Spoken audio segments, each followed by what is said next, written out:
Sandra Dewi sebut tak tahu suaminya kerja sama soal timah, kalau tahu saya larang. Ada momen menarik saat persidangan perkara dugaan korupsi tata niaga komoditas timah di Pengadilan Tindak Pidana Korupsi, Tipikor, Jakarta Pusat, Kamis, tanggal 10 Oktober tahun 2024. Momen itu terjadi saat saksi Sandra Dewi memanggil Harvey Moise dengan panggilan sayang. Ia bersaksi di persidangan untuk terdakwa Harvey Moise, Direktur Utama PT Refined Bangkatin, RBT, Suparta dan Direktur Keuangan PT RBT Reza Ardiansyah. Saudara panggil terdakwa apa? Tanya Hakim Eko Arianto di persidangan. Sayang, jawab Sandra Dewi. Bukan mama atau mam, tanya Hakim Eko. Bukan yang mulia, jawab Dewi Sandra.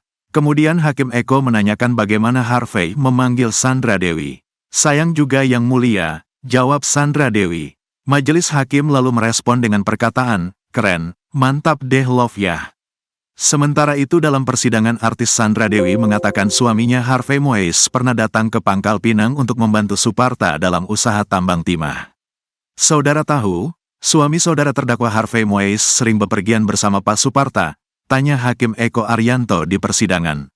Tidak, jawab Sandra Dewi. Kemudian Hakim Eko kembali menanyakan saat terdakwa pergi keluar kota, apakah saksi Sandra Dewi ikut diajak. Tidak yang mulia karena saya juga lebih sering keluar kota, jawab Sandra Dewi. Hakim Eko lalu menyatakan bahwa terdakwa Harvey Moise kerap berkunjung ke Bangka Belitung. Lebih sering ke Kalimantan Timur yang mulia. Tambang batu bara, jawab Sandra Dewi. Tapi waktu itu kata hakim, apakah terdakwa Harvey Moise pernah pergi urusan timah ke Bangka Belitung? Hanya 1-2 kali yang mulia, jawab Sandra Dewi. Waktu itu terdakwa Harvey Moise mengatakan kepada saudara pergi ke Pangkal Pinang itu apakah dengan Pak Suparta, tanya hakim. Tidak, saya tidak bertanya yang mulia. Saya hanya tahunya suami saya datang ke Pangkal Pinang untuk membantu temannya Pak Suparta, jawab Sandra Dewi. Kemudian temannya tadi usahanya timah disampaikan ya. Apakah disampaikan untuk membantu kerja sama BUMN? Iya, usaha timah. Jawab Sandra Dewi. Sandra Dewi saat sidang juga mengatakan dirinya meminjamkan uang senilai 10 miliar di 2019 untuk Suparta. Kemudian uang tersebut dikembalikan di tahun 2021 beserta bunganya sebesar 2,5 miliar rupiah. Mulanya jaksa di persidangan menanyakan soal pembelian tanah kafling di Senayan kepada Sandra Dewi. Sandra Dewi menerangkan pembelian tanah tersebut berasal dari uang yang ia pinjamkan oleh Suparta beserta bunganya.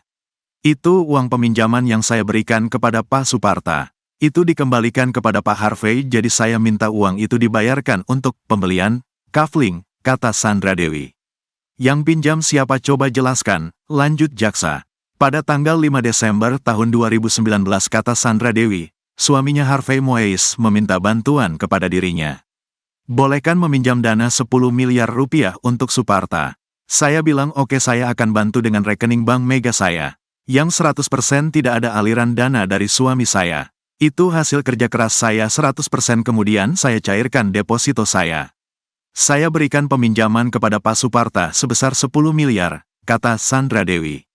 Kemudian pada tahun 2021, lanjut Sandra Dewi, dirinya dan adik-adiknya berinisiatif untuk berikan rumah untuk orang tua. Yang dipinjamkan 10 miliar, yang dikembalikan berapa? Tanya jaksa. Sandra Dewi kemudian mengatakan uang pinjaman tersebut dikembalikan beserta bunganya. Beserta bunga 18%, 2,5 miliar, jawab Sandra Dewi.